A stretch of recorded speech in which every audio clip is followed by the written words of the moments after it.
دو باقی رہ گئی تھیں، تو مجھے میسیج بھی آنا شروع ہو گئے، مولانا صاحب آج ان دو کا ذکر کر دیجیے گا، شاید انہیں میں سے کوئی ایک آدھ ہم کر لیں، شیطان ہم سے بھاگ جائے۔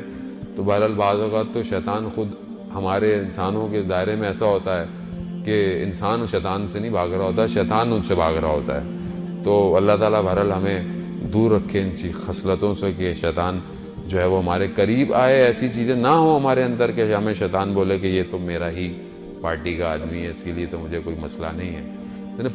میں نے آپ کی خدمت میں گروہ روایات کی روشنی میں بیان کیے تھے۔ وہ پہلا وہ کہ جو صدق نیت اس کی صاف ہو اور خدا پر توکل کرتا ہو، شیطان اس سے دور ہو جاتا ہے۔ دوسرا میں نے آپ کی خدمت میں بیان کیا تھا کہ جو ذکر صبح اور شام کرتا ہے، ذکر کثرت سے کرتا ہے، شیطان اس سے دور رہتا ہے۔ تیسری چیز، جو مصیبت میں جزا و فضا نہیں کرتا، مصیبت میں شکوہ اور گلہ نہیں کرتا، صبر کرتا ہے، شیطان اس سے دور رہتا ہے۔ چوتھی چیز کہ جس سے شیطان جو ہے وہ دور رہتا ہے وہ ہے کہ مومن بھائی کو اپنے راضی کرنا، اس رضا کرنے والے سے شیطان دور رہتا ہے۔ یعنی جو میں اپنے لیے پسند کروں وہ اپنے مومن بھائی کے لیے بھی پسند کروں۔ اب اس پسند کا تعلق کسی کپڑے سے نہیں ہے عزیزان محترم کہ میں نے اپنے لیے اچھے کپڑے لیے تو میں آپ کے لیے نہیں، یعنی جو چیز میں یہ سمجھتا ہوں کہ یہ میرے ساتھ نہیں ہونی چاہیے، مجھے یہ بری لگتی ہے، وہ مومن بھائی کے ساتھ بھی نہیں ہونی چاہیے۔ میں چاہوں کہ مجھے کوئی دھوکہ نہ دے تو مجھے بھی کسی کو دھوکہ نہیں دینا چاہیے۔ میں چاہوں میرا کوئی مال نہ کھائے تو مجھے بھی کسی کا مال نہیں کھانا چاہیے۔ میں چاہوں کہ میری عزت ہو، میری رسپیکٹ ہو تو مجھے دوسرے کو بھی عزت اور رسپیکٹ دینی چاہیے۔ لیکن ہمارے ہاں تو معاش بالکل الٹ ہوا ہے۔ اچھا اپنے ہیں وہ زیادہ زخم دینے والے ہوئے ہیں۔ اب اگلے کئی لوگ ملتے ہیں، ہاں صاحب مال کھا گئے، مال لیا پیسے نہیں دیے، کون تھا؟ ہاں صاحب اپنا ہی تھا، یعنی اپنا ہی تھا، مسجد میں بھی آتا تھا، مجلس میں بھی آتا تھا۔ یہ بہت زیادہ ہو گیا ہے۔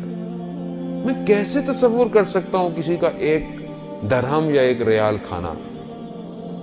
کیسے کھا رہا ہوں میں؟ کیوں میں اپنے آپ کو ایسا کیا ہوا ہے؟ وہ شاید آپ کو یہ بات ویسے سمجھ میں نہ آئے تائیں شہید دستغیب واقعاً خدا ان کے درجات کو بہت بلند کرے، انہوں نے کیا بیانات اور کیا چیزیں لکھ دی ہیں واقعاً۔ وہ دو شخص کا واقعہ بیان کرتے ہیں کہ آپ کو سمجھ میں آئے کہ جو ایک چھوٹی سی چیز انسان کسی کھا لیتا ہے نا تو ادھر کیا ہوگا۔ واقعات اور بہت سارے ہیں، منازل الاخرہ اور کتابوں کے اندر بھی لکھے ہوئے ہیں۔ انہوں نے دو لوگوں کا واقعہ بیان کیا، میں نے پہلے بھی آپ کی خدمت میں عرض کیا ہوگا تکرار کے لیے تاکہ دوبارہ یاد دہانی ہو جائے۔ دو لوگ پرانے زمانے میں جو ہے وہ زیارت پر جا رہے تھے کربلا، راستے میں حملہ ہو گیا، ایک کو مار دیا گیا، ایک ہلاک ہو گیا، دوسرا واپس آ گیا۔ اب جو بچ گیا تھا اس کے خواب میں وہ آیا جو ظاہر نیک کام کے لیے جا رہے تھے، تو اللہ تعالیٰ نے اجر دیا۔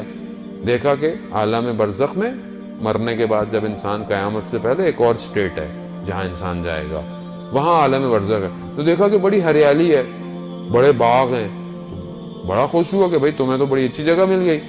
کہاں؟ مگر کہا کہ یہ ایک بچھو ہے، یہ روز میرے پاؤں کو آ کے کاٹتا ہے، مجھے بہت تکلیف ہوتی ہے۔ وہ کہتا ہے کیا ہے یہ بچھو؟ کہا ایک دفعہ میں اپنے ایک دوست کے گھر گیا ہوا تھا تو اس نے وہ چاقو جو پھل کو کاٹتا ہے وہ رکھا، چھری چاقو جو چھوڑا، وہ خوبصورت بہت تھا، تو میں نے بغیر بتائے اسے اپنی جیب میں رکھ لیا تھا۔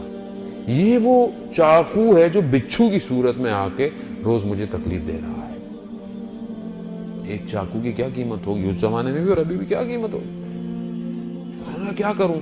کہا میرے گھر جاؤ، میری زوجہ کو کہو فلانی جگہ پر وہ چاقو رکھا ہوا ہے، وہ اٹھاؤ اور جا کر اس دوست کے پاس جاؤ اور اسے بولو کہ مجھے معاف کر دے، مجھے اس نے معاف نہیں کیا تو یہ بچھو مجھے قیامت تک کاٹتا رہے گا۔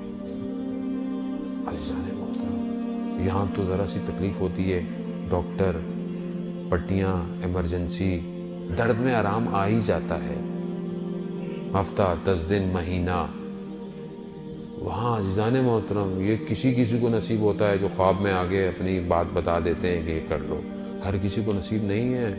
کون وہاں سے واپس آیا آج تک؟ یہ علماء نے اس لیے واقعات ہماری خدمت میں بیان کیے کہ ہمیں احساس ہو کہ بعض اوقات ہم ایک ریال ایک دھرم کسی کا کھا لیں گے، سخت بن جائے گا ہمارے لیے قیامت میں. کم از کم خیال کریں، مسلمان ہو چاہے ہندو ہو چاہے کرسچن ہو، کوئی بھی ہو، حق تو حق ہے. کسی کا بھی حق میں کھا رہا ہوں دنیا میں، مجھے دنیا قبر میں اور آخرت میں جواب دینا ہے.